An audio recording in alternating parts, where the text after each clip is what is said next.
Hello, everybody. How are you? I hope you're well. My name is Trevor, and this is Getting Weird. Yes. So welcome back to another episode of Teens Talk Movies. You should have seen my face while I was doing that. My name is Trevor, and we are back today with episode 5, The Empire Strikes Back. Oh, that actually fit. This is Teens Talk Movies episode 5. And this is Star Wars episode 5, The Empire Strikes Back. I literally didn't realize that until now. That's cool. The guy who just said, quote, "That's cool," is my co-host, Atticus. Atticus, how you doing today? Pretty good. How are you? I am doing just fine. I'm still hungover over that Teen Stunt Movies episode 5, The Empire Strikes Back. Mm-hmm. Like, if we didn't mention that, like, the comments on the YouTube page would have just gone crazy. Like, it's episode 5. Speaking of, if you have not heard, we launched a YouTube channel where in the comments, you can talk about the things or whatever, because you can't really comment on podcasts, but you can do that for YouTube videos. And if you wouldn't mind going over there and subscribing, liking the videos, whatever, it pushes us up in the YouTube algorithm. You might be listening to this on YouTube right now, so hello, YouTube Hello. watchers. But it premieres every Sunday at 7, I believe. While we're here, plugs more. Patreon. You can find us patreon.com/teenstalkmovies. Find the tier that's right for you. We got a 2, a 5, a 10, and a 25, and you can get like stickers and posters and stuff. So, did you practice that? No. Oh, okay. Why? Did you think I practiced that? Yeah. Why? Cool. But we watched a movie, and it was called Star Wars Episode 5, a movie. The Empire Strikes Back. I have a feeling you're just splitting up an act, because you just told me beforehand that you thought that this was a flawless movie. Hey, that was confidential. You should have. I was going to start something. Oh, well, now you have to start something new. Because it's the start of something new. No, bad. It feels so right to be here with you. Oh, High School Musical references. Looking in your eyes, I'm feeling so right. The start of something new. I never knew it could happen to what happened to me. Shut up, I'm singing. Oh, excuse me? You got the lyrics wrong? Atticus, you want to start talking to people about Empire Strikes Back? Let me hit them with the cast. The facts. Okay. We got the Star Wars facts. Once it loads, because it has to load again. Yeah. Yay, loading is very, very, very fun. Okay, there we go. Star Wars Episode 5, The Empire Strikes Back, was released in 1980. It is 2 hours and 4 minutes, probably minor details, but top build cast, here we go. Mark Hamill as Luke Skywalker. Harrison Ford as Han Solo. Boom. Carrie Fisher as what? I was just saying boom. Go. Oh, Carrie Fisher as Princess Leia. Boom. Billy D. Williams as Lando. Yeah. And Anthony Daniels C-3PO. David Prowse as Darth Vader. Peter Mayhew as Chewbacca. Kenny Baker, R2-D2. Frank Oz as Yoda. Oh, and Alec Guinness as Ben. Yep. Kenobi. You also had Jeremy Bullock as Boba Fett, which is, Boba Fett. Boba Fett. It's pronounced Boba Fett. It's Boba Fett. The director for this one was not George Lucas. It was actually Irving Kirshner. I thought it was Keschner, but it's actually Kirshner. That would lose your point in the NFTL. Let's see. It won an Oscar for Best Sound. It had 24 other wins. It's rated number 14 on the IMDb 250 list of their top 250 movies of all time. It's ranked number 14. 2 other Oscars that they were nominated for was Best Art Direction, Set Direction, and Best Music Original Score. Of course, because it's John Williams. Let's see here, just a bunch of other Saturn Awards and Saturn Awards are cool. It's like the Oscars, but for nerds. Yeah. Let's see. It's rated PG. 80s PG, so pretty violent. Let's see here. Let me give you a goof. Vader kills Captain Nita for losing the Millennium Falcon. When 2 Imperial soldiers come to carry his body away, the corpse steps up. Wait a minute. Oh, I did see that. I did not see that, but yeah. Okay. Let me give you one more, and then you can hit him with the plot. Okay. Well, I got something else before then, but go ahead. One of Lando's lines don't match his jaw movements very well in the carbon freezing chamber part. I actually caught that. I did not. There was one Okay. part which is like, well done.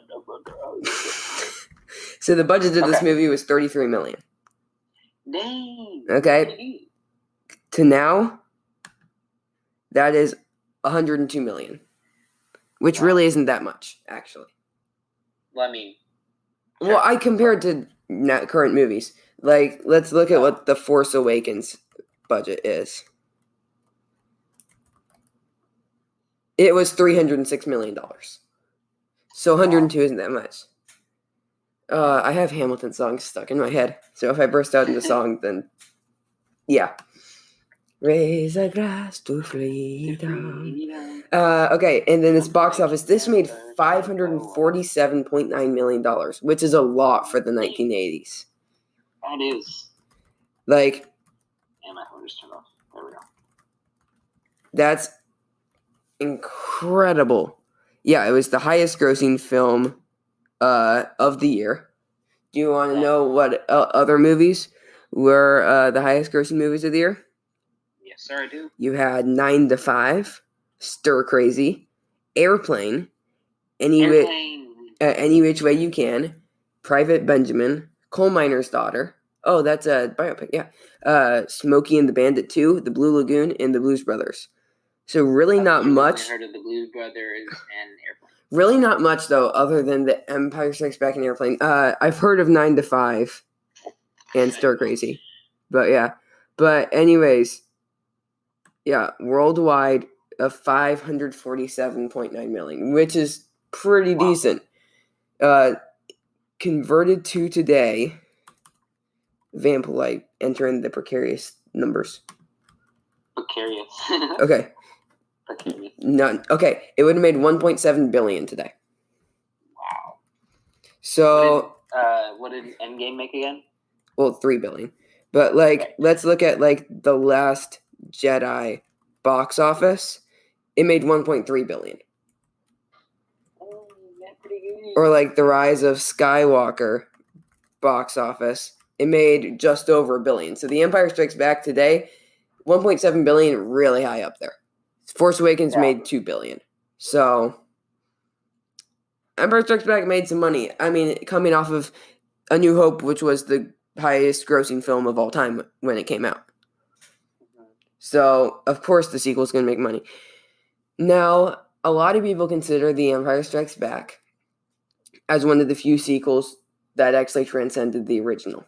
So we won't say whether we agree with that until the end. But a lot of people do say that about The Empire Strikes Back. So, do you want to go ahead and get into the plot, or do you want to talk about some backstory of before the movie was made?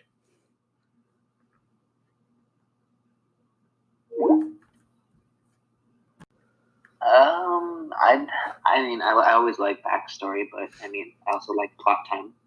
We'll do some backstory. So, yeah, The Empire Strikes Back, it was coming off of the heels of A New Hope, which came out 3 years earlier. So, it hired Leigh Brackett to go ahead and write the sequel, but then she died in 1978, and he was like, well, crap, now she can't write it. So then he got Irvin Kershner and then Lawrence Kasdan to go and help out. Lucas chose not to direct it because of his obligations to Industrial Lights and Magic, because he had to handle all the money with that, and he was like, yeah, I can't do that. So anyways, he gave the job to Irvin Kershner, who was actually one of his film professors when he went to college. So yeah, it was filmed from March to September in 1979, and there was lots of difficulties. A couple of actors got injured. One of their sets in Dagobah, I think, got set on fire. And then they got a whole ton of fines from the Writers and Directors Guild of America because they had a huge issue with the credits being in front of or being at the end of the movie. They're like, no, we got to put them in front. But George Lucas was like, no, I want to do my cool title crawly thing. And that's kind of funny. Yeah. So then, anyways, the initial budget was $18 million, and then it rose to $33 million while Wow. which made it George the Lucas most. just like, I'll just use some money under my bed. Yeah, no, George Lucas funded out of his own pocket that extra $15 million. Wow. And then made it all back when it made $547 million. But yeah, so it was, as we saw, the highest grossing film of 1980. And in 2010, the film was selected for preservation in the United States National Film Registry for the Library of Congress as culturally, historically, and aesthetically significant. Wow. And so it had a massive impact on filmmaking and pop culture, and it's regarded as the rare example of a sequel that transcends the original, as we said. Spoilers for a 40-year-old movie. Vader telling Luke that he is his father is often cited as possibly the best plot twist in film history. So then it spawned, obviously, The Return of the Jedi, and then so many other Star Wars movies after this. I am your father. He says, he doesn't say Luke, he says, no, I am your father. Oh, shoot. And you're a winner, not you. So, and our winner, not you. Do you want to hit us with the plot song? One thing to say before that, I think Temple of Doom transcended Raiders of the Lost Ark. Whoa. Okay. Temple of Doom is one of my favorites, but The Last Crusade is my favorite. Last Crusade is the best. Interesting. Okay. We'll be watching Temple of Doom and Raiders, and we'll be watching all the Indiana Jones movies soon. Yay. Interesting. Okay. Temple of Doom is generally regarded as the worst of the three Indiana Jones. Because, really? There wasn't a fourth one, right? There was no fourth one. There was no fourth one. It's just a trilogy. Okay, you want to hit me with the plot song? Come on. Plot time. Oh, yeah, it's plot time. Trevor, hit him with the plot. Yeah. Hit him with the plot. Something just flew into my window. Well, it looked like a rock. Let's get started with the plot. Okay, so we're 3 years after A New Hope, right? 3 years have passed. Read the books if you want to know what happened. If you don't like to read, too bad. So the rebel line, so they've been running away because Yavin 4, the Empire obviously knows where it was. So then they end up going to Hoth, right? So there's the Star Destroyer, and Darth Vader's like, I gotta hunt down Luke Skywalker. He blew up my Death Star. I don't like it. So then he launches like thousands of probe droids and then sends them all over, one of which lands on Hoth and begins to survey the planet. So then Luke Skywalker, he was wandering around on his snow horse, his Tauntaun, and he finds the probe. And he's like, oh, look, it's a meteorite. No, meteorites. Like, oh, shoot. Meteorites aren't mechanical, Luke. Dummy. And then, so then he's like, hey, Han, we got this electronic meteor. And then this Wampa comes up and goes like, nope, and knocks him out.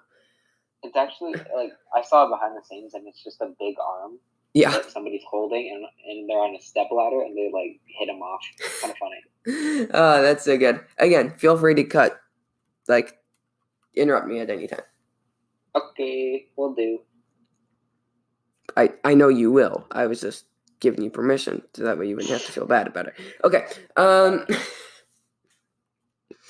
Okay, so Luke, obviously that night, he doesn't report to Echo Base, and Han and Leia are like, oh, crap. He goes out and does this thing and doesn't come back. What are we going to do?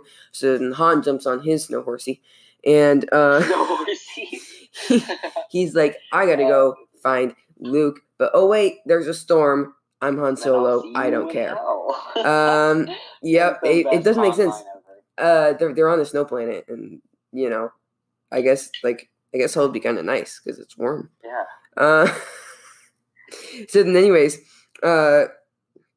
he's Luke wakes up and he's like, "Oh crap, I'm upside down. How'd this happen?" And then he's like, "Whoa, this bloody Tauntaun's eating my arm. Oh wait, that's not my arm. It's somebody else's arm. Still, it's an arm, and he's gonna be after me next." I want to know how the Tauntaun, or not the Tauntaun, the Wampa, like managed to fasten him upside down in ice, like. How did he do that? Like, Did he hold him there while the ice solidified? I don't. That was probably really loud. Sorry. But yeah, I don't know how that works. But then, anyways, Luke's like, I got the Force, yo, and gets lightsaber, and it's like, he's like, whoa. yes, Force time. Yeah, and then he cuts the ice and runs away, and cuts off the Wampa's arm. So then, anyways, he tries to make it back to Echo Base on foot, and he's like, nope, too much, and blizzard and collapse. So then he sees the Force spirit of Obi-Wan, and Obi-Wan's like, you're not strong enough. You're pretty weak. You're pretty weak. You need to go see the doctor. The doctor. And the doctor's name is Yoda. And he's like the super powerful Jedi Grandmaster. I don't know about this, what it is about this scene, but I really, really, Luke in the snow. Yeah. Seeing an apparition. It definitely shows his desperation. So do you think that was actually Obi-Wan's Force Ghost appearing, or was it just Luke's imagination? And it was just the Force in his mind telling, like, what was it? Was it the Force Ghost actually showing up, or was it just the Force in Luke's imagination showing that to him? Huh. I mean, I would want to believe that Ben's ghost actually did show up there and help him. Yeah. But then he is kind of like on the verge of death. Luke is. So yeah, I'm wondering if it was just like something that he created in his tiny little brain. Maybe. But yeah. Yeah. So, anyways, he's like about to die, and Han comes there and grabs the lightsaber and cuts him open. Not Luke, the Tauntaun. And Luke's like, "Oh, Ben, Yoda, Dagobah, I must go train." And then, anyways, so that way Luke doesn't freeze to death. Han chops open the Tauntaun and puts Luke inside of it. I thought they smelled bad on the outside. I thought they smelled bad on the outside. Ah, that was good delivery. Nice job. So then, anyways, Han sets up like a shelter and they stay the night. So then, Rogue 2, a snow speeder, shows up and takes him back, and then Luke gets in his back to tank and chills him there. He's like, yo, I'm about to just chill, dog. And then he gets out and Leia kisses him, and oh wait, they're siblings. Future spoilers. But see George Lucas, he says he has this all planned out beforehand. This scene where Luke and Leia kiss makes me think he didn't have this all planned out beforehand. Exactly. I mean, come on, George Lucas. But that's beside the point. Yeah. So, anyways, the next morning, Rebel pilots. The next morning, he finds out that Leia was his sister. I'm kidding. That's later, man. Okay. So then, they find out that the Emperor is coming. It wasn't an asteroid, Luke, you dummy. It was a probe droid. Thanos. What are you talking about? So anyway, so the next morning, Rebel pilots, they're like, you know what, we got to do this. Or later in the day, because like Zev Senska and he saved Luke, and we got ahead of ourselves. So Leia's like, Han, you got to stay, and Han's like, oh, you just love me. And then Leia's like, no, you stuck-up, half-witted, scruffy-looking nerf herder. I'd rather kiss a Wookiee than you. And Han's like, I can arrange that. But I think an underrated Han line is after that. He mumbles, I only caught this time. I'd never heard it before. After Han goes, I can arrange that, he goes, the Wookiee needs a good kiss anyways. I didn't realize that until this viewing. Yeah. But he mumbled it. Leia's just like, I'd rather kiss a Wookiee than you. I can arrange that. Wookiee needs a good kiss anyways. So good. I haven't even realized that. Yeah, me neither. I just caught it for the first time here. Also, do you know what type of medical droid was treating Luke? I believe... Oh, no, he said it. He's like, thank you. Crap. I don't know. The droid's name was not crap. His name was 21B. Didn't Luke say thanks something or other? Yeah, something like that. I don't know. I just know that from the visual dictionary. Oh, come on. I don't have the visual picture. Me neither. Got it from the library. So then, yeah. So on the executor, Admiral Kendall Ozzel, yes, I know his first name. He's like, yeah, this isn't any rebels. It's just some smugglers camping out. And Darth Vader's like, no, I got my boy down there, Luke Skywalker. We need to go take him out. And then Riken, who's, the general of Echo Base, is like, yeah, the Empire probably knows we're here, so let's evacuate. So then Vader, he's like, Imperial forces, attack. Sure. So then they're all down there and they're gonna fight. And then, so the rebels, they're like grabbing whatever they can and getting it onto these transports, and they're like, we have to leave right now. And then Luke's now like, I'm okay now. I healed overnight and back to water stuff. And then he's like, I gotta go to Dagobah. Go to the Dagobah system. Yeah. And then Han and Chewie are like, yeah, we gotta go pay our debt to Jabba. We got paid by the princess. First of all, why didn't you do that in the past 3 years? Exactly. But that's beside the point. He was helping, Yeah. But, I mean, couldn't you have found a better time other than when they're being attacked? This is true. But then we wouldn't have conflict. Jabba, I've come to bargain. Bravo, good sir. So the Imperial forces are coming, and Riken's like, yes, we have to go. So then back on the executor, General Maximilian Veers is like, Vader, Ozzel has just gotten up to light speed, too close to Hoth, and they know we're here now. Speed. And Ozzel had tried to catch the rebels unaware, but then they figured him out. So then Vader realizes that the rebels now know, and he's like, hey, let me get on a Skype call with Ozzel. And then he force chokes him through the Skype call. Which, I don't know how you can force choke someone through a Skype call, but it's pretty cool. Yeah, I kind of want to learn how to do that, so I can do it to you. I'm kidding. Whoa. I got my stuffed animal Flurkin that can defend me here. So then, anyways, he force chokes Ozzel and kills him, and or does he kill him? Yes. No, he kills him. Ozzel's dead. We never see him again. Yes, he's dead. So then, anyways, he's like, you know what, Firmus Piet, you're new the now admiral. And then he goes through a lot of admirals to this. Huh? Firmus Piet. He sounds French. Yeah, he does, but he's not. He's British like all the Imperials are. I don't know why. So then he gives the command to Veers on the ground with the AT-ATs. So then they're fighties and stuff. They're fighting. So then they got AT-STs and AT-ATs. They're all led by Veers. So then Rogue Squadron, which is led by Luke, is like, we're going to go attack. And then Luke realizes that the AT-ATs armor, it's too strong for the blasters, and uses the harpoons, a moment of genius after you were just a dummy with the asteroid thing. But whatever. And then he starts tangling its legs, and then Luke's gunner, Dakralter, is killed. That's sad. So then it's just Wedge and his gunner, Wes Jansen, to make the first pass. But then they start taking down AT-ATs, and you know what? We're doing pretty good now. But then Luke is shot down by Imperials. He doesn't blow up like the other people who are shot. He just crashes. But anyways, you start seeing this AT-AT walking towards him.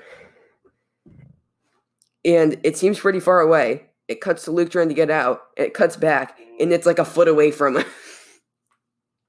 Like, these things don't look too fast. But then anyways, just to confirm that Dak is dead, they squish him. Yeah. Which, I don't want to see how that would look. Mm-hmm. Like, how would a squished human body look? I'm gonna throw up. Okay. Okay, but even though this is one of the best, like, most iconic scenes, I feel like, I mean, everything in this movie is iconic. Yeah. Hold on, I'm trying to think of what I was going to say. I was going to say, like, even though it's one of the most iconic scenes, I think that it... Okay, I'm not going to go there, actually. Never mind. It's a great scene. It's a great scene. Love it. I was gonna hate on it, but then I couldn't find anything to hate on. But never mind. I must try to hate. Hate not found. Cannot hate. Error 404. Hate not found. Correct key. But then, anyways, they're destroying AT-ATs. Luke's like cutting them with his lightsaber. He's doing awesome things. But then the Rebel base is now directly under attack, and Han's like, yeah, I can't go by myself. So he takes Leia, Chewie, and C-3PO to escape. As the Falcon lifts off, Luke couldn't go along because he was actually being productive. So then, because Vader was started to follow him, so then Luke hops in his X-Wing with R2 and takes off. So he decides to not meet Han and Leia at the rendezvous point and decides to go to the Dagobah system. But meanwhile, Han and Leia and Chewie and C-3PO on the Falcon, they're pursued by some TIE fighters, and he decides to try and go to light speed, but then realizes that the hyperdrive is damaged. Vulcan sounds like Vulcan. Thank you for that. I don't know what to call that. Words. It was irrelevant. Nothing's irrelevant on this show. So then Han instead decides to enter the asteroid field and makes all the ships crash, and then he goes inside this cavern. More on that cavern later. So Luke... Spooky scary. Okay. So then Luke, he goes... What is that noise you made? Okay. What the... So Luke goes to Dagobah, right? Dagobah. So he finds this like crazy dude who starts messing around with his stuff, and Luke's like, "Hey, I'm looking for a Jedi, not like a crazy dude." And then Yoda's like, Can you be your best Yoda impression? Yoda, looking for someone you are. Looking for someone you are. Nope. Yeah. I can't do that with my voice. So then, anyways, you're just like, you got to be patient, dude. And then on the Falcon, Han and Leia kiss. Leia's just going all over the place. She's kissing everybody. And then 3PO arrives and ruins everything, like he does per usual, because C-3PO is a jerk. So then, whoa, that's a hot take. I mean, he kind of does ruin everything, though. Not on purpose. He's just a droid. But he does ruin everything. Okay, and he's still lovable. I'm just saying. Okay, so anyways, they kiss, and Yoda's teaching Luke some lessons that are important and stuff. And then anyways, Luke had to crash land in the swamp, and R2 is going to get eaten. Oh no, but he escapes. And then the thing keeps sinking, and then Luke's like, doing his stuff. And then... doing his magic stuff. Magician stuff. Yes, he's a magic force man. So then anyways, he's playing with rocks and throwing them in the air with the force. And then Yoda's like, okay, done with rocks, now lift the X-Wing. And Luke's like, yo, that's completely different. Like, how am I supposed to do that? Too big and heavy. Yeah, and Yoda's just like, no, it's only in your brain. Do or do not. There is no try. Yoda reminds me of Morpheus. Like, you just have to overcome, like, what's in your brain that's only limiting you. I know, this really reminded me of Morpheus from The Matrix. Yeah, that's cool. But then, anyways, Luke's like, yeah, he starts to lift it up a little bit, and R2-D2 starts freaking out, just and then Luke can't figure it out. And then Yoda's just like, dude, I got this, and then holds up two fingers and lifts this. It's happy or excited, R2. But then Yoda's just like, yo, I got this. It'd be funny if Yoda just lifted up his pinky finger or something and lifted it.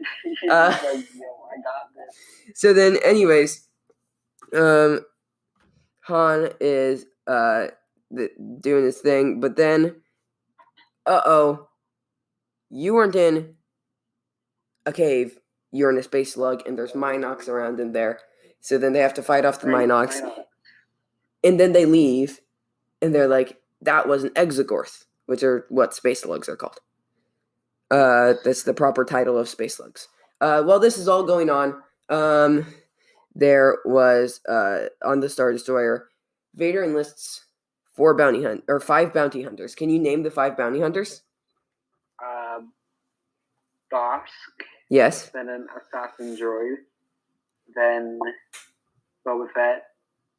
It's actually 6 droids. Then I want to say 5, 4, 3, 2. Okay, I was looking. Huh? Wait, no. It was Boba Fett, IG-88, which is the assassin droid, Bosk, Dengar, Forlom, and Zuckuss. From now on, just call me Zuckuss. From now on, just call me IG-88. Okay. Well, IG-88, what happens next is they attach themselves to the bottom of a Star Destroyer to try and hide. Zuckuss, please continue. Okay, we're done with that. So then done with that segment. Segment finished. Moving on.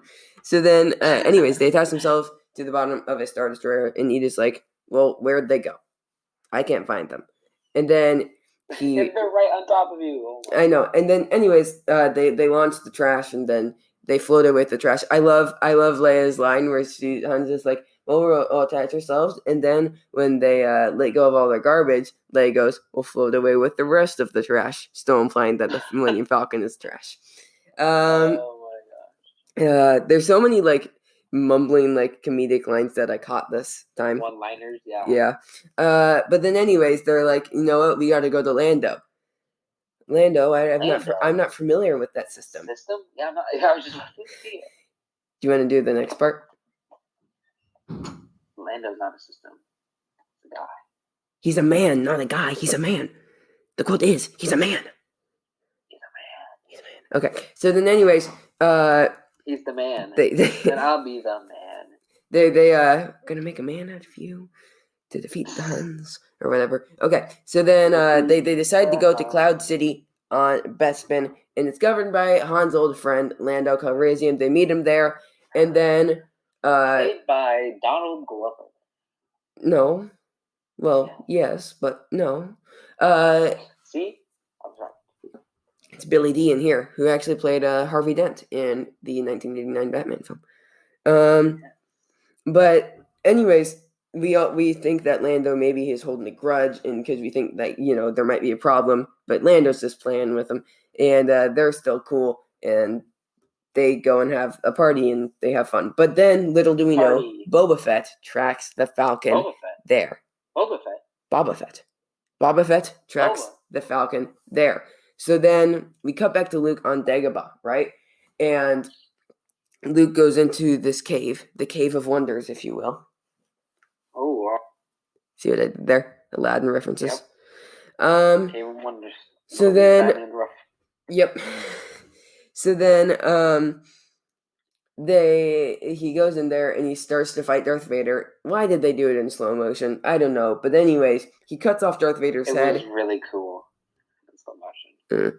He cuts off Darth Vader's head and finds that it is his head inside of Darth Vader's helmet. And he's like, "Oh no, I'm going to turn to the dark side." And he starts freaking out. And then Yoda tells him, like, "Calm down." And then Luke's like, "Oh no, I saw the future. My friends are going to go and die." And Yoda's just like, "Well, yes, they could die. But if you go and try and save them, then that would, like, go against everything they've been fighting for." Proving in the later films that Yoda knows absolutely nothing. But, like, he needed to save them. Otherwise, Yoda is stupid. I'm kidding. So then they're doing their thing, and then Yoda shows up, and Obi-Wan shows up, and they're like, "You know what? And then Obi-Wan's just like, there is another. We should have went with the girl. You know what? Wait, who wanted to go with Leia? Was it Yoda that wanted to go with Leia? No. Or was it Wait. Obi-Wan? Who said that they would have rather had Leia? Ben Kenobi. Okay. I think we all would have rather had Leia. Yeah. So then, and as we see in Rise of Skywalker, she gets trained and stuff. But right now we are going to take a quick commercial break and then come back with the second half of this film. So, see you later. Yeah. See you guys in 1 minute or something like that. Okay, guys, Trevor here from Teen Stock Movies. I'm interrupting the show, okay? But it's important because I got to tell you about Anchor. So if you haven't heard about Anchor, it's the easiest way to make a podcast. It's how I do it, and I like easy. First of all, it's free. I also like free. There's creation tools that will allow you to record and edit your podcast right from your phone or your computer. And Anchor will distribute your podcast for you, so it can be heard on Spotify, Apple Podcasts, and a whole ton of other ones. Which is also good, because it's easy. You can make money from your podcast with no minimum listenership. That's why I'm recording this ad, because I like money, and I hope you do too. It's everything you need to make a podcast in one place. So go ahead and download the free Anchor app or go to anchor.fm to get started today. Okay, let's go back to the show. You're probably done hearing from me. Okay, bye. We're back, and we're coming back with the plot. So, more about this plot. So, they show up on Cloud City. They're having a fun time. C-3PO meets this silver droid, and he's like, oh, familiar face, and the silver droid's just like, Ichuta! Which, I don't know what that means. What do you think Ichuta means? It sounded like he said intruder. No, he says Ichuta. What do you think Ichuta means? Sounds like intruder. I don't know. Probably like a curse word in droid language. I don't know. Yeah. I don't know. And then C-3PO goes in there, and then he thinks it's R2-D2, but really it's the Ugnaughts, and they dismantle him and start playing around with his head. So then Chewie later comes in and saves him. So let's just go ahead and resolve that. But then anyways, Vader's like, I'm going to hold Luke in carbonite, but let's just test it on Han first. So yeah, just for kicks. Yeah, let's just see what this kid can do, right? So then, anyways,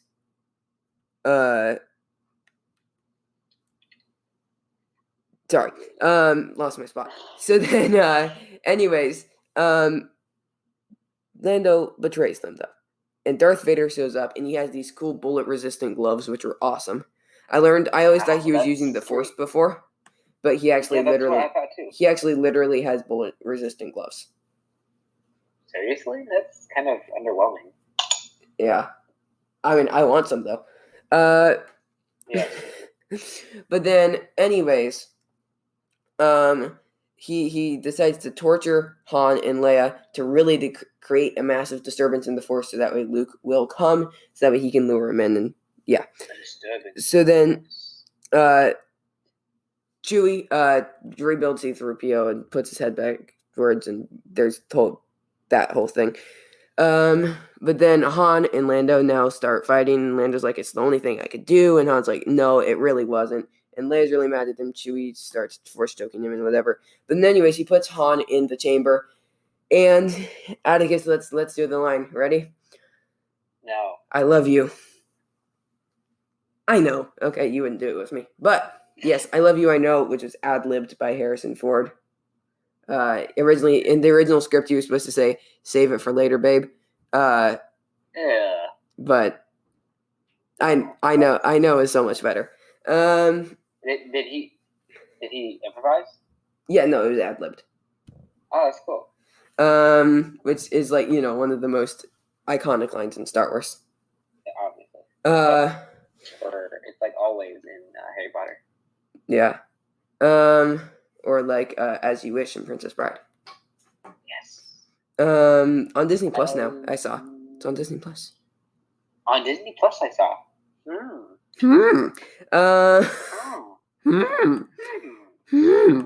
Okay. Well, now that we're done with And Yoda now on that's cocaine, what do you think a drugged Yoda would be like? Drugged Yoda? Yeah. Depends Like, what he's on. He could be a lot of stuff. But drugged Yoda would be kind of fun yeah. to hear because he already kind of slurs his words. I know. I really want to see that now. Well, anyways. Pretend you're drugged Yoda. Okay, here, I'll do the next part of the plot as drugged Yoda. Luke, he throws up and fights Vader's lightsaber battle. Oh my god. Where's Miss Piggy? I want to see her. Wait a minute, Miss Piggy. Well, that's Frank Oz's Muppets character. He voices Miss Piggy. Oh, that's funny. But yeah, so they put Han in there. So then anyways, Lando, still deciding to be loyal to Han, frees Leia and Chewie and C-3PO, and they decide to take him, but they try and save him because Vader decided to give Han to Boba Fett because he was like, you know what, he served his purpose. I now know that this works. Boba take him away. And then so they try and catch him, but Boba Fett leaves on the slave one with Solo. So then they're under attack by stormtroopers, and they have to fight their way back to the Millennium Falcon and flee the city. But Luke arrives and starts fighting Vader with the lightsabers, as I mentioned in my drugged Yoda voice. So their duel, they start in the carbonation thing, and Luke is dropped down into there, and then he does like a flip out before Vader can press the button. Wait a minute. And then it leads them to the city central air shaft, which kind of just looks like the inside of the city. Also, if I lived on Cloud City, I know I'd be the one dude that would just be like on a date or something and then just fall off the side of Cloud City. Oh my gosh. Like, yes. I would be that one guy that would just stumble off the side. That'd be actually kind of funny. I'd pay money to see that. I'm kidding. But I wouldn't get the money because I'd be freaking dead. Oh, right. Right. I guess I can't do that. A win's a win. Win's a win. So then, Vader, he cuts off Luke's right hand. Yes. Along with his lightsaber. Who knows how Maz Kanata got this? And Luke's like, and then he tries to tempt him to join the dark side. And then Luke's like, no, you killed my father. I'm never going to join you. And Vader's like, no, kid, I am your father. And then Luke's just like, well, okay, crap. So he jumps down the air shaft. So he jumps down the air shaft. Do you think he's trying to escape Vader, or do you think he's just trying to commit suicide? I mean, now that he learned that Vader's his father. On the cheery side, I believe that he was trying to escape, but on a mental health side, I think he could have. Like if Darth Vader's your dad, and he has you pinned there, are you going to jump off the side of the thing? I mean, probably, but I mean, I'd join him, but. Okay, hold on. I would join Darth Vader and then be like, yo, Dad, yo. Now that it's a father and son thing, we should, stop doing all the bad stuff that we're doing. And play baseball. Or I'll kill you. Hey, Dad, you want to have a catch? Field of Dreams. You want to go play some catch in space? Sure, son. I love Field of Dreams. Have you ever seen Field of Dreams? What'd you say? Have you ever seen Field of Dreams? No. Oh, it's such a good movie. Such a good. Have you ever seen Mighty Ducks? Yes. That is also a good movie. It is. Okay. So then,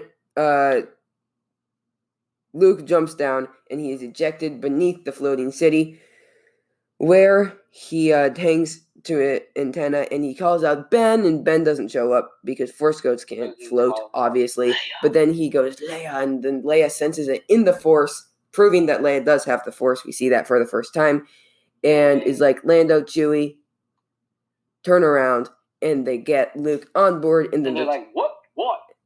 And then they're chased by TIE fighters, Torch, Vader, and Star Destroyer, but the Falcon's hyperdrive, R2-D2, is able to reactivate it and allows them to escape. So they go back to the Rebel fleet, and Luke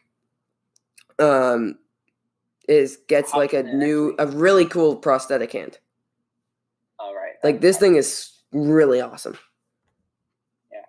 Like I want one of these. That's the end of the movie. I was like, wait a minute. Yeah.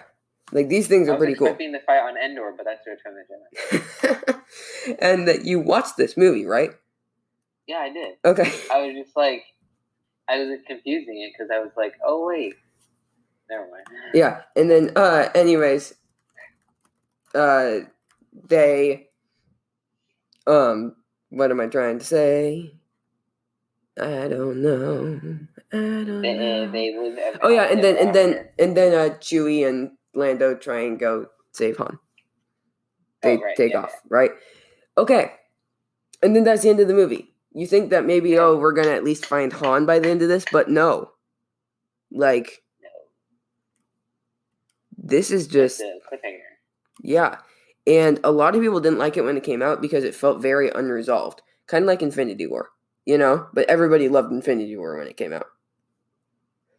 But like, it does kind of feel a bit unresolved. I can see where people are coming from with that. Yeah, I can see why people. But Return of the Jedi makes it so much better. Here's the thing with it, though. Shouldn't a movie stand on its own merits rather than, relying on... I still think this is a great movie, but I don't know. We'll just have to talk about it when we get to our review segment. But I think that it is time for the Oscar segment of this show. Oscar time. Atticus? Yeah? Song? Right.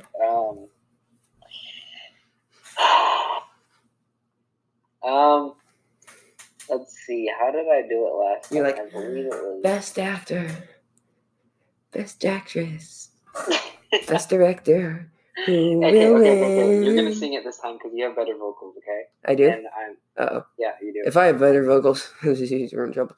Okay, ready? 3, 1, and go. Best Actor, Best Actress, Best Director. Who will win? Best Picture. It's the big prize, and we're gonna award big. Okay, so that was very bad. You asked me to sing it. Okay. Yeah, but I regret it now. So the Empire Strikes Back. We're starting out with Best Original Score. We're starting it out by comparing it to Neil Hefti's score for Batman 1966. Better or worse? Better. Okay. John Williams' score for Superman the movie. Oh, that's kind of hard. Empire. Agree. Now, Jerry Goldsmith's score of Star Trek the Motion Picture. Empire. Okay. Now, the New Hope score. So far, I'm with you on all these. I put it below the New Hope score. Even though this did give us Imperial March, a New Hope score is so iconic. Huh? I'm going Empire. So why'd you say Empire? Because of the Imperial March. I was about to say. I was like, yeah, but a New Hope gives us the Force theme. It gives us Leia's theme. True. Like A New Hope gives us the I'll give that to you. It also gives us the Force theme with the that one, and then it gives us the Leia theme of the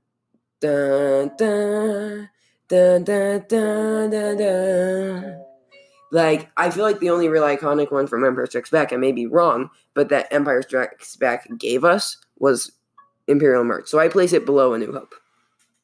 Yeah, me too. Okay. I'll give that one to you. Okay, thank you. For the Empire Strikes Back. So our list now looks like this. Neil Hefti for Batman 66. Number 4, John Williams, Superman the Movie. 3, Jerry Goldsmith, Star Trek the Motion Picture. 2, John Williams for Empire Strikes Back. 1, John Williams for Star Wars New Hope. Now we go to Best Screenplay. So this was, who wrote the screenplay? It was Leigh Brackett, who died halfway through, and Lawrence Kasdan. Leigh Brackett and Lawrence Kasdan. Do we put their script above or below Batman 66? Above, definitely. Star Trek the Motion Picture? Above. Superman the movie? Above. I agree. A New Hope? I say above. Above. Okay, I agree. So we have a new first place here. And you guys just heard the whole list, so I won't go over it again. But we do have a new number one with The Empire Strikes Back. Leigh Brackett and Lawrence Kasdan, our new number one for best screenplay. I feel like Empire and A New Hope are going to be topping our number one lists, but not on best supporting actress, because for that one we have Valerie Perrine as Miss Teschmacher. Let's look through the cast. Is there another actress in this movie aside from Carrie Fisher that we can nominate? And I don't see anybody. So no best supporting actress? Nope. Okay. So moving on from that, best supporting actor. Who do we want to nominate here? Crap. I'm gonna have to say C-3PO. I was gonna say Billy D. Williams as Lando. Okay, then yeah, sure. Billy D. Williams, and then I have to go with. Hold on, it's loading. Wait, no. I mean, there's only Frank one Oz best is Yoda. supporting actor. Ooh, Frank Oz is Yoda. That's a... Okay, Those are my picks. so we have to decide on one. Do we want to do Billy D. Williams or Frank Oz? Oh, here, wait, hold on. What? Frank Oz is the guy in Knives Out, right? No, that's Christopher Plummer. Oh, never mind. Yeah, like the old guy? Yeah, that's Christopher Plummer. Yeah. Yeah. Okay, so do you want to nominate Frank Oz or Billy D. Williams?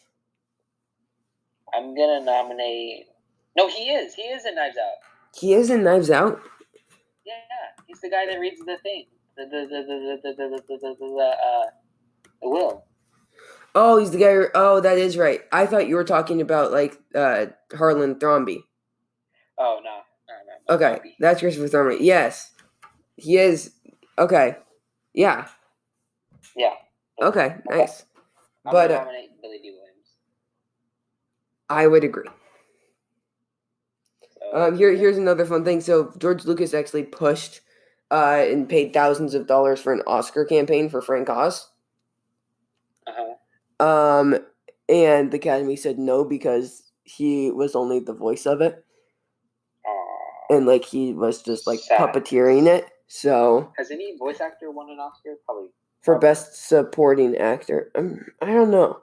Maybe. But since he was just a puppeteer and a voice, did they give it to him? Dang, that's sad.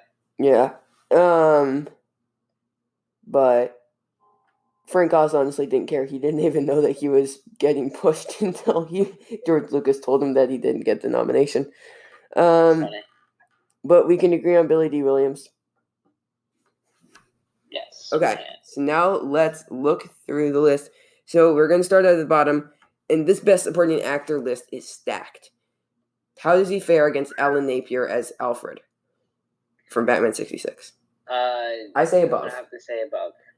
Now this one, DeForest Kelly as Bones in Star Trek the Motion Picture? Above. Definitely above. Really? Okay. So... You're going with Bones? I would, but I think we can compromise here. Can we put him below Ned Beatty as Otis? Yes, I agree with that. Okay, so we'll put him at number 3. Otis will forever be our king. Well, he isn't number 1. Well, my king then. So here is the new best supporting actor list. We have number 5, Alan Napier as Alfred in Batman 66. 4, DeForest Kelly as Bones from Star Trek The Motion Picture. 3, Billy D. Williams as Lando, The Empire Strikes Back. 2, Ned Beatty as Otis in Superman the Movie. Number 1, Alec Guinness as Obi-Wan Kenobi in Star Wars A New Hope. Oh, wow, I forgot about that. You forgot that we put Sir Alec at number 1? Yes, sir. Okay. Now we go to Best Actress. It's obviously going to be Carrie Fisher. Yes.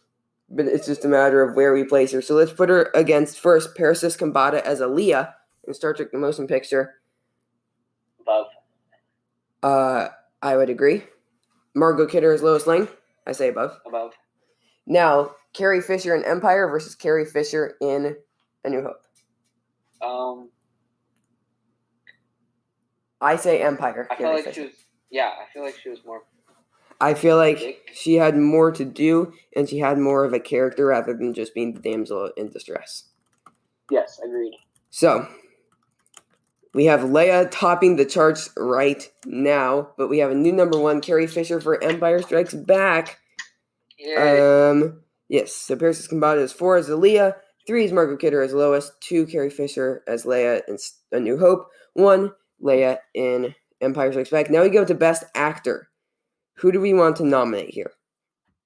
Dang. So last time we did Harrison Ford as Han Solo. I give it to Mark Hamill in this one. Yeah. I feel like he deserves it more than Harrison in this one because of I feel like he had a great journey Definitely carried the movie on Dagobah. I mean he actually had a really good performance, I think, through Dagobah and learning Vader was his father, and he had a great character arc. So, first up, he goes up against Adam West as Batman in Batman 66. I say above. Oh, yeah, above. Leonard Nimoy as Spock in Star Trek: The Motion Picture. I say above. Above. No, this is a tough one. Gene Hackman as Lex Luthor. Above. Okay, I'll give it to you, but can we put him below Harrison Ford as Han Solo? Yes.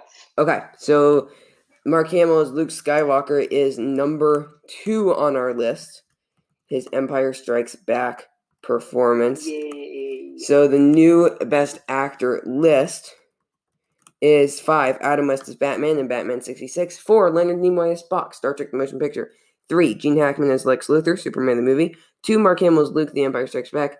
1, Harrison Ford as Han Solo. Now we got Best Director, Irvin Kershner on Empire Strikes Back. Leslie H. Martinson, Batman 66, I say above. Above. Robert Wise for Star Trek: The Motion Picture, I say above. Yeah, above. This is so easy. Richard Donner, Superman the Movie, I say above. George Lucas for Star Wars, I say below. I think the screenplay was great. The direction was good, but not as good as George Lucas in A New Hope. Really? Huh. Okay. Will you give it to me? I'll give that to you. Yeah, I'll give that to you. Okay. So now going into the main event, the showing what our ratings will be for this movie. Let's go ahead and look over what the other awards were the number ones right now.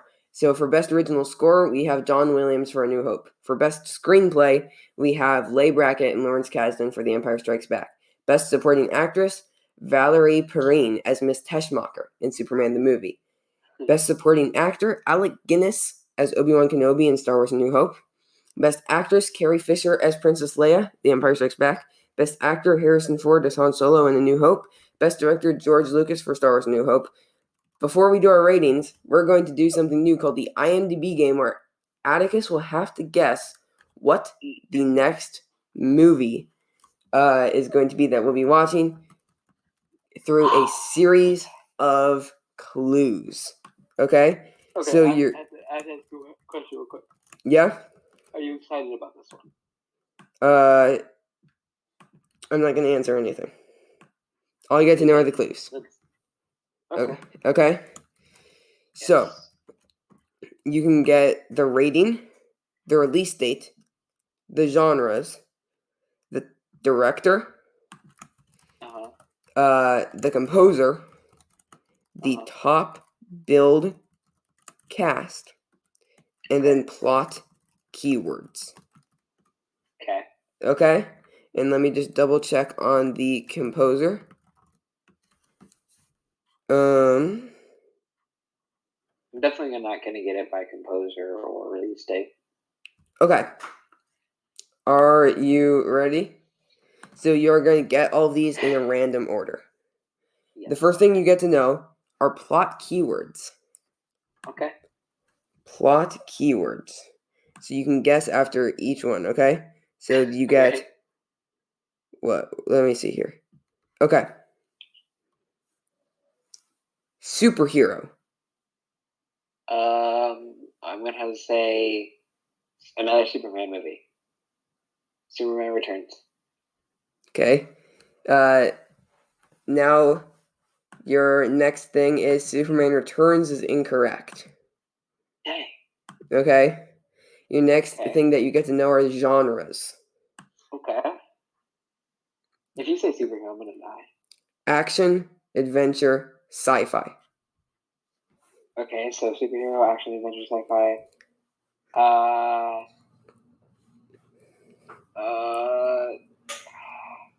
Dang. Nothing so far? Nope. Your composer is John Williams. Oh. Okay, so John Williams. Is it Star Wars Return of the Jedi? Is not. Your next thing is director Richard Lester. Wait a minute. Richard Lester, John Williams. What project did they do together? Do you want your next thing? Yes. Its rating is a 6.8. What? John Williams? This movie. 6.8. You want to know your next thing is release date? It was released in 1980. 1980. Okay, one final guess. Think of this Superman movie. Superman 2. That is correct. It was Superman 2. Superman... Oh, I was like... I thought that's what... So Superman Returns is a 2006 Superman movie starring Brandon Routh, Kate Bosworth, and James Marsden, directed by Bryan Singer. So yeah, your last thing would have been the top billed cast, which are Gene Hackman, Christopher Reeve, and Ned Beatty, which I'm sure you would have gotten Superman off of that. So yeah. But anyway, so Ned that... Beatty, yay. But yes, we are watching Superman 2 next week. Superman 2 is our next movie. We're going back to the Superman universe. Are you excited to go back to Superman? Not really, but... No?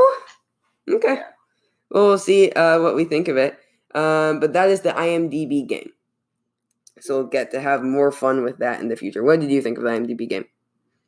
It was fun. I liked it. Okay. It's hard, though. It is. But anyways, we still have to give our final ratings for The Empire Strikes Back. Okay. Do you have your rating? We'll say them on 3 and then do our pros and cons. Ready? I have it.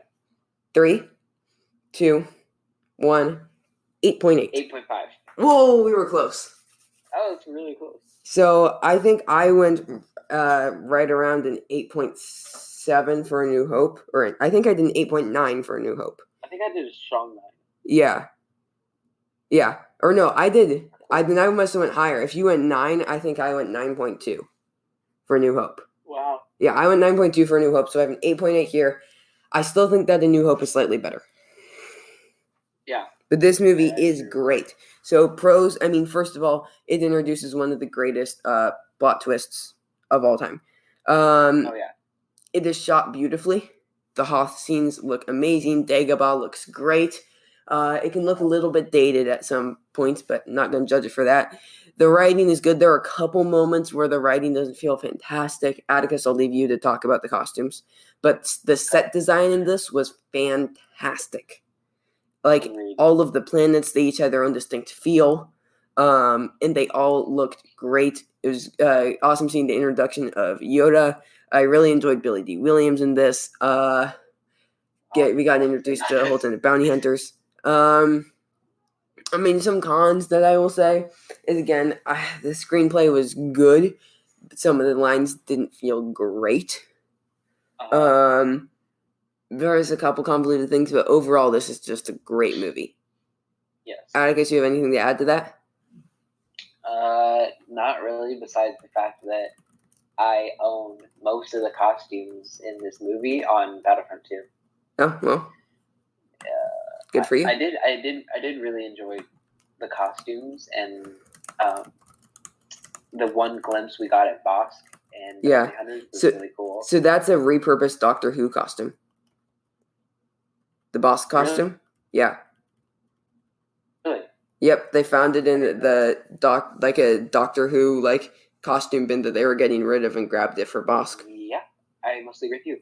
Cons. Let's see. I didn't really notice any bland or lines that didn't fit.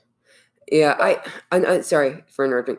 I feel like another con that I have is towards the middle of the movie, it feels like it drags a little bit, but it picks right up. Like when they're in the Exegorth, the space slug, and Luke's training on Dagobah.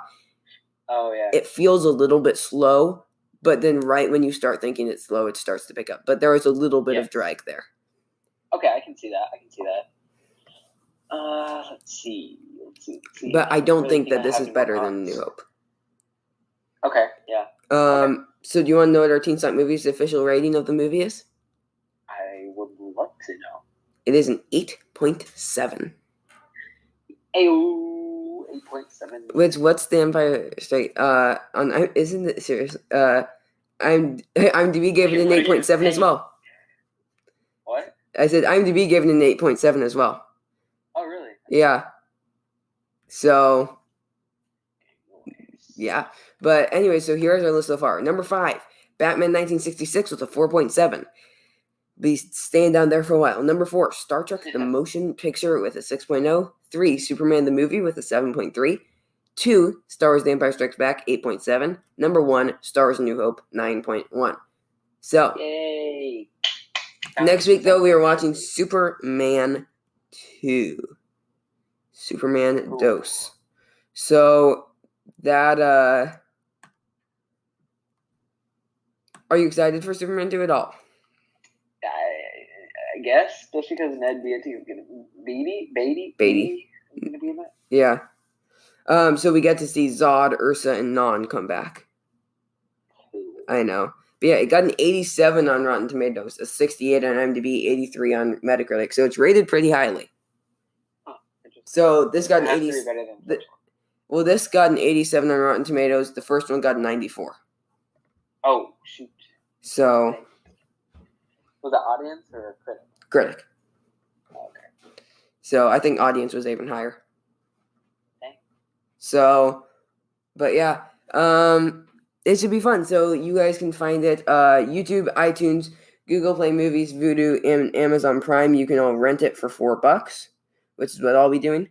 Or you can, if you're subscribed to HBO Max, you get it for free. I am not subscribed to that. I am not, but I'll probably watch it through Amazon Prime. But that is all. The Empire Strikes Back takes the number 2 spot on our list. And next week, Superman 2. Again, quick plugs. Go check out our YouTube channel, youtube.com/teenstalkmovies. You can check out our Patreon, patreon.com/teenstalkmovies. Also, if you would like to send in, this is something that I'm going to try here. If you want to send in a voice message to the show and give us your minute movie review, you can send us a 1-minute long review of the movie that we are watching. You can send the voice message through Anchor FM, like our Anchor FM page, or through the Anchor FM app. And you can send us your minute-long review of the movie that we will play on the show. Atticus, anything you want to close us out with? No. Okay, well, stay safe, everybody, and we will talk to you all later. Goodbye.